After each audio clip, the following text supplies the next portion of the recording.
मैं लड़की का चाचा हूँ।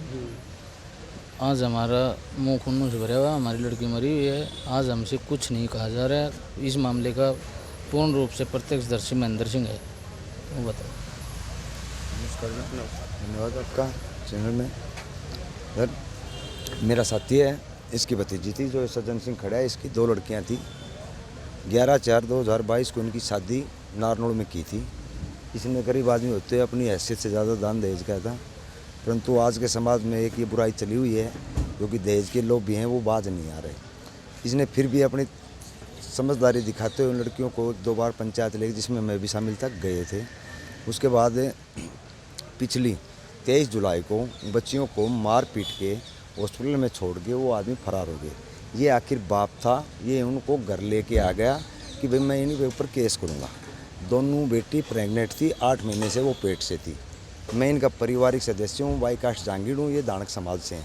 मैं को भी ऐसा काम हम नहीं करेंगे। बेटी बाप के सामने पेट से वैसे ही लकोती है, तो हम बेटी को लेके कहीं नहीं जाएंगे। हो सकता है आज बात वो कल नहीं हो, इसलिए मामले को शांत रखा। तो हमने कभी भी कोई जिक्र नहीं किया। फिर उसके बाद आने के बाद मैंने लड़की के हस्बैंड से बात की, उन्होंने मेरे से बात नहीं की, पाप को फ़ोन पकड़ा दिया।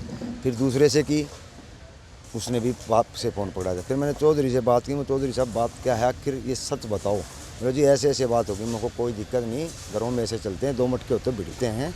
हमारा माहौल कैसा था, आपका माहौल कैसा है, बच्चों को हम समझाएंगे। इनकी गलती है तो माफ़ी मांगेंगे, ये नहीं बल्कि मैं माफ़ी मांगूंगा। उस बात का प्रमाण सहित रिकॉर्डिंग है मेरे पास।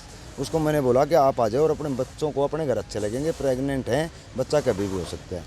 उन्होंने उसके बाद में मेरे नंबर को ब्लैक लिस्ट में डाल दिया ताकि कोई संपर्क ना हो। उसके बाद छोटी बेटी को 2 तारीख को, अब इसी महीने की को बेटा पैदा हुआ, जो गरीब आदमी, इसने सिजेरियन से जय हिंद हॉस्पिटल दादरी में प्रेगनेंसी को करवाई। उसको बेटा हुआ, सुख समृद्धि से हो गया। उसको हम घर लेके आ गए। उसके बाद में उसको टाका टूका कटाने के लिए दोबारा लेके गए, तो बच्ची और बच्चा दोनों स्वस्थ थे। उसके बाद इन्होंने क्या किया कि कम से कम दादा दादी और पिता को पता चले। उसने बेटी ने फ़ोन किया अपने हस्बैंड के पास कि आपको बेटा हुआ है, आप आइए, इनसे मिलिए और हमें घर ले चलिए। उसका कहना यही था कि मैं तेरे को पहले भी बताया था, बाइक का और गाड़ी का तुम्हारा ब्यूत हो और इसको और बच्चा हो जाता है, उसके बाद इकट्ठी तुम्हें लेके चले जाएंगे। उससे आधार कार्ड मांगा, उसने आधार कार्ड भी बाप का नामकरण के लिए नहीं दिया। किसी रिश्तेदार के थ्रू हमने आधार कार्ड मंगवाया और उस बच्चे का नामकरण करवाया। कल वो लड़की घर पे थी, स्वस्थ थी। सुबह अचानक से उसको दर्द हुआ। दर्द होने के बाद में उसने पता चला कि मेरा पति भी मेरे साथ ये व्यवहार कर रहे हैं। ये उसने वायलेंस समझा। वो लड़की अपने दिल पे ले गई कि एक बहन तो यहाँ बैठी है, उसको बच्चा नहीं हुआ है, मेरी हालात ये है, अब वो दहेज मेरा बाप देगा कहाँ से।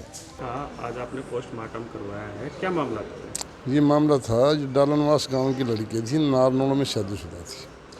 तो नारनौल के अंदर में इसकी जो है प्रियंका नाम की लड़की थी।